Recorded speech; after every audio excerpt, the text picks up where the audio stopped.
My name is Chloe. I'm 30 years old and I was diagnosed with ADHD when I was 28. And so far it's been a great journey. I have curly hair, so I have to take care of my hair. I have ADHD, so I have to take care of that too. And how can sorry. Yeah, that's okay.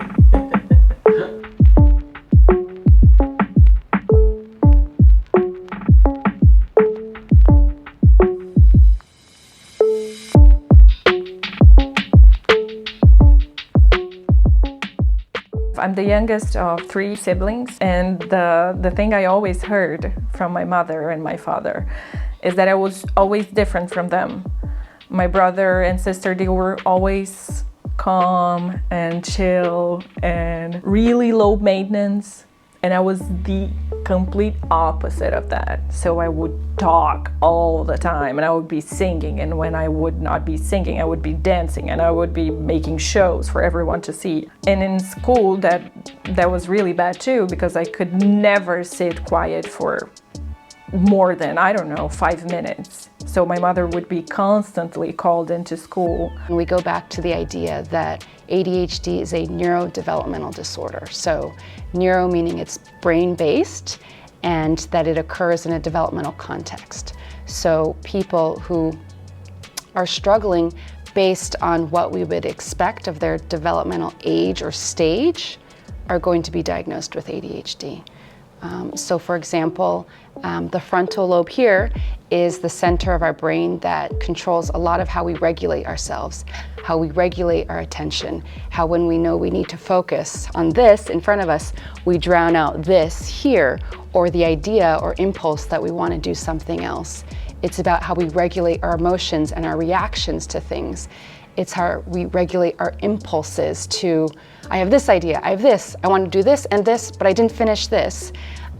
How we, when we're fidgety, but we know we should be quiet and listening to someone else, how we stop those impulses. So this all is part of what everyone's brain here in the front does, but we understand that individuals with ADHD maybe are learning those skills slower when they're growing up. So again, developmentally, they're not in sync with their peers, or as adults, they find that they just need a lot more supports, reminders to do those things of the frontal lobe.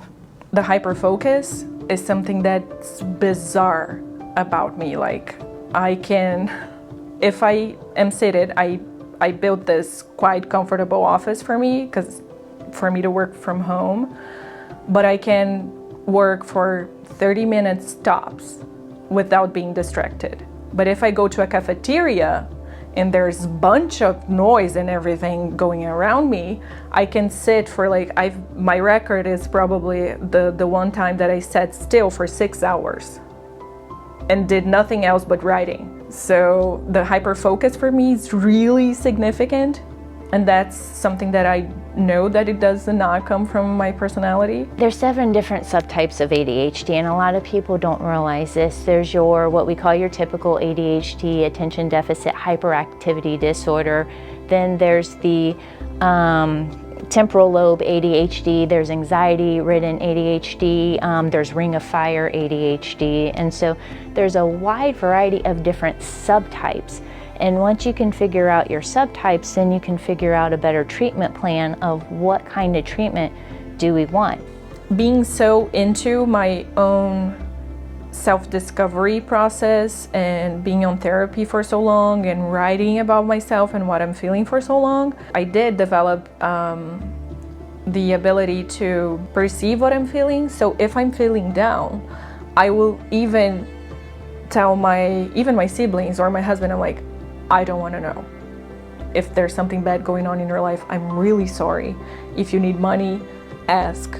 I'll give it to you. But if it's not something that I can directly do for you, please don't tell me. I'm already feeling down. The first time I did it, it was really awful. People were like, how? Like, you're not going to be there for me.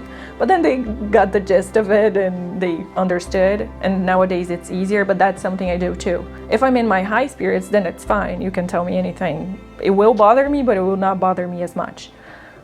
But if I'm feeling sad, then yeah, I'll avoid. ADHD seems to be increasing a lot, partially because there's just been more attention, more awareness of what ADHD is, and also, in truth, it's a very common neurodevelopmental disorder to begin with, affecting anywhere from 5 to 8% of school-age children. If you imagine then, that's going to be at least one child in every classroom. Having ADHD is not easy, especially in a world full of distractions. It's really not easy. But it will get harder if you just accept it, wear it as a vest, and go live your life like it. Oh, I'm sorry, I didn't respond. You know ADHD. And people make jokes about it. I'm like, that's not funny. That's a mental health problem. Like, that's not okay. So I never joke about it.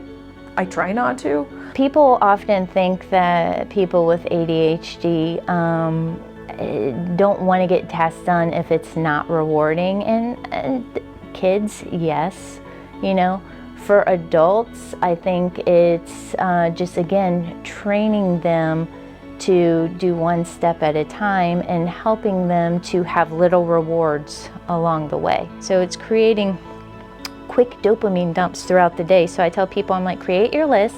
And I'm like, just checking off the list creates a dopamine dump. You know, a 3-minute ice bath creates more dopamine than a hit of cocaine, and it lasts longer. Dipping your face in ice water will produce a lot of dopamine.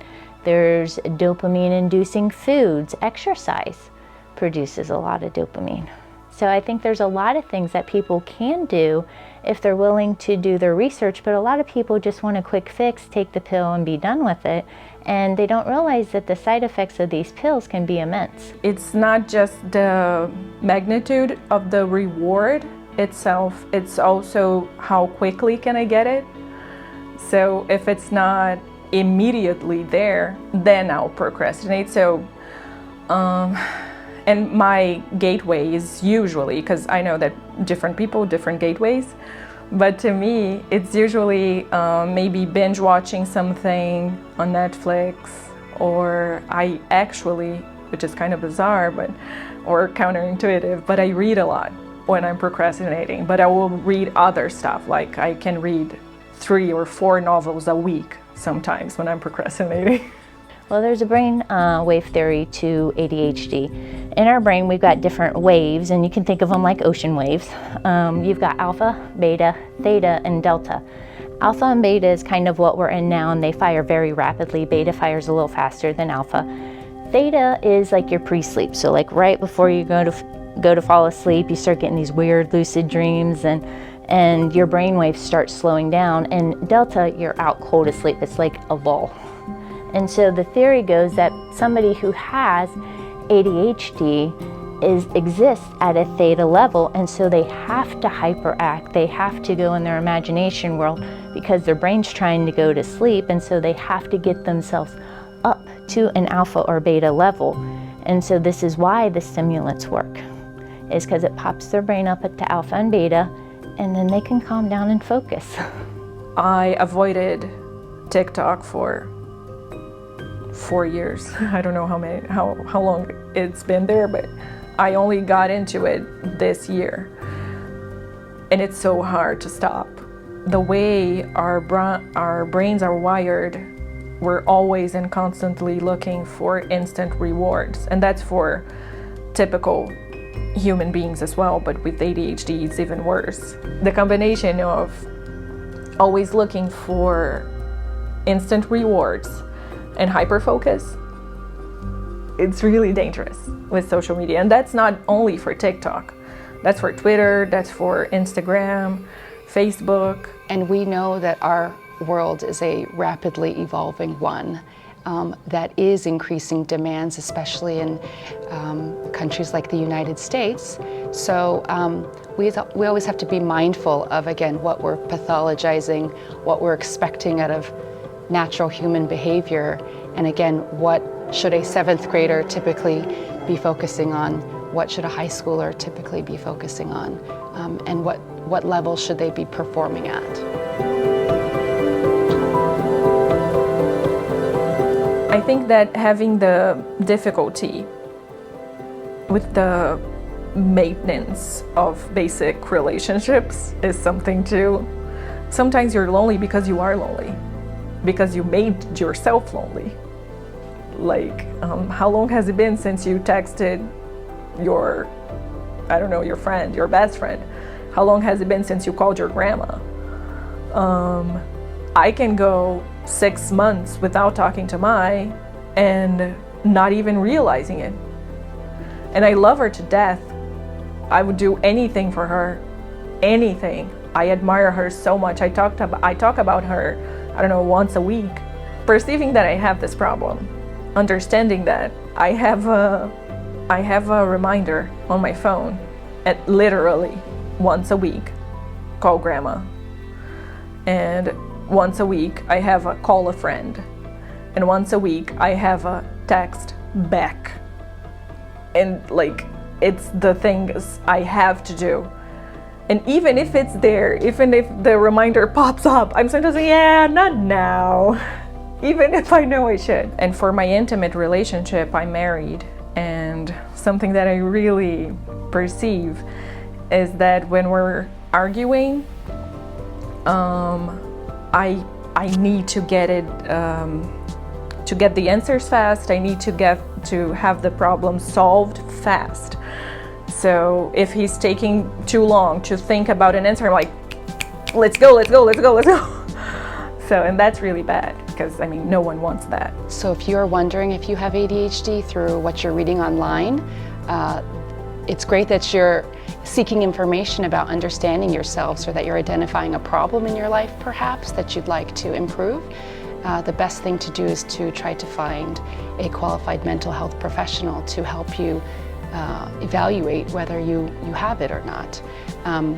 Online fora are a part of the world these days.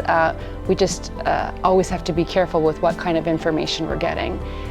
Once we have a diagnosis, using online platforms can serve a wonderful way for finding support for yourself, finding tips, strategies, but I wouldn't use it as the go-to first source for diagnosing, but maybe following a curiosity that you have about whether you have it or not. And there are studies that indicate that we can perceive social signs more easily. So even if I'm so distracted, I will be more aware than the average person to understand your face language, like what are you trying to say, but you're not saying it. I will know it better than the next person. So I try not to put myself in the center of the world and understand that, oh, he did this, it must be because he wants me to feel that. Or no, maybe he just did that because he wanted to. Maybe he just did that because he didn't know it any better. Or maybe he did that to get into my feelings, but am I going to let him? The rule, rather than the exception with ADHD, is that it co-occurs with other disorders. And so some of the most common things you'll see happen with ADHD is anxiety or depression. You can also see learning disorders or trouble with learning. There's some idea also that ADHD in and of itself creates anxiety. So when you're expected to perform in a school or work environment, know that you have the potential but aren't, that stress in and of itself of maybe doing less than you know you can create anxiety. I can feel depressed, as I did actually. I felt depressed and I was working 10 to 12 hours a day. That's what psychologists call the high-functioning depressed person.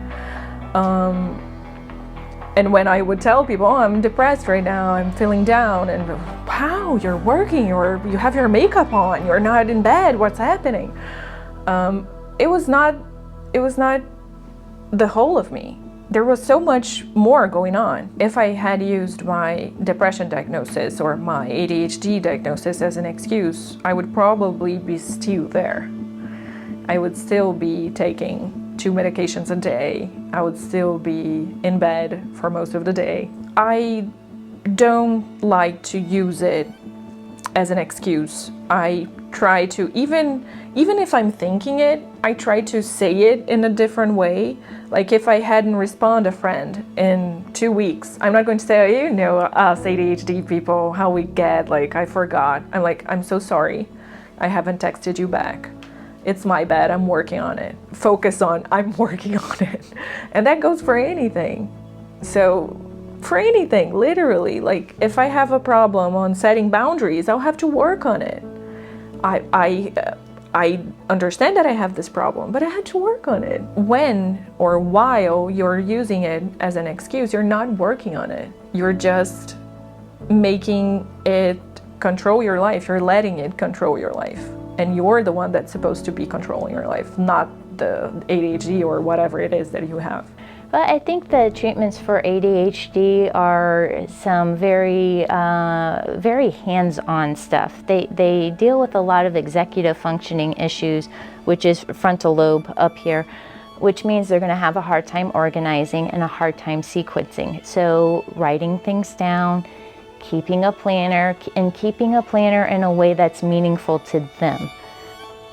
Helping them sequence their time of saying, okay, what then? Okay, you have to do this, what then? And get them to talk out the steps and to write them down and to train themselves to go back and reference their plan.